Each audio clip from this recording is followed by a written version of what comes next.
Big brands should be much more careful with their entry-level watches. A while ago, I was reading an article that had a phrase that caught my attention, that bigger brands are judged more harshly for their cheaper entry-level watches.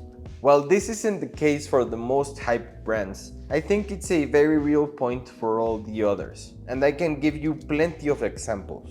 Let's start with the most obvious example because it's the most famous. What is one of the most hated brands by watch purists around the world? Hublot.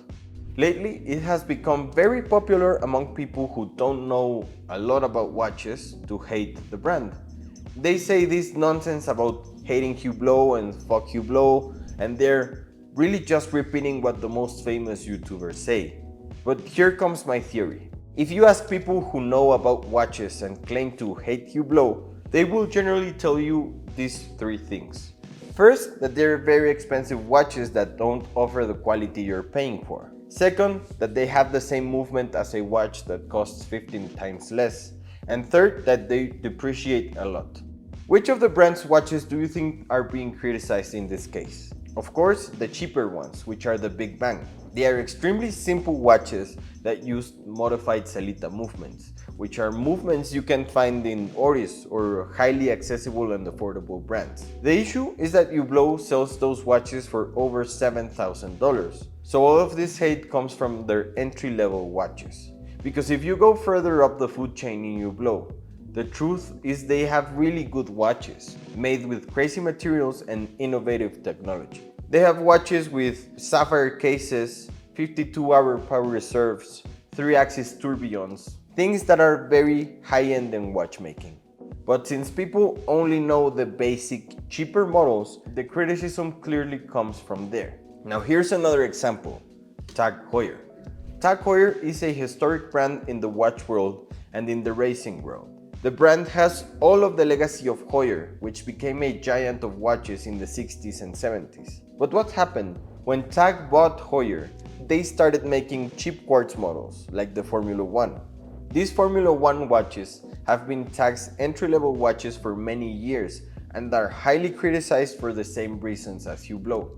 Their prices are high for the movement and the quality you're getting. The main issue is that for $2,000 you're getting a quartz movement that watchmakers say is unfixable, it can't be repaired.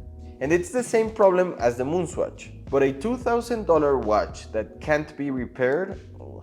And we go back to the same point. Tag has the most affordable tourbillon in the entire industry. They have spectacular models like the Carrera with a Heuer movement, and they have magnificent watches that will always live in the shadow of the criticism and low quality of their entry-level watches.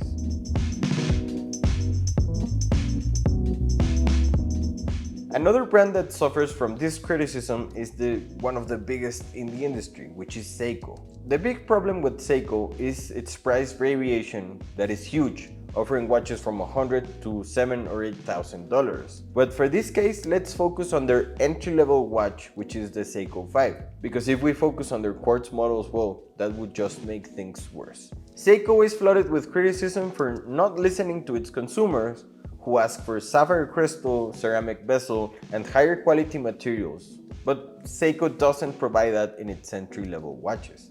There are a lot of complaints about the bracelets being low quality, about the markers, and about the bezels not aligning properly. And if you don't believe me, just look up Seiko quality control to see how many complaints there are. The problem is that all of these complaints about Seiko's entry-level watches seep into their broader range of more expensive watches. And the worst part is that this doesn't just affect Seiko, it starts to spill over to Grand Seiko, which is a completely different entity.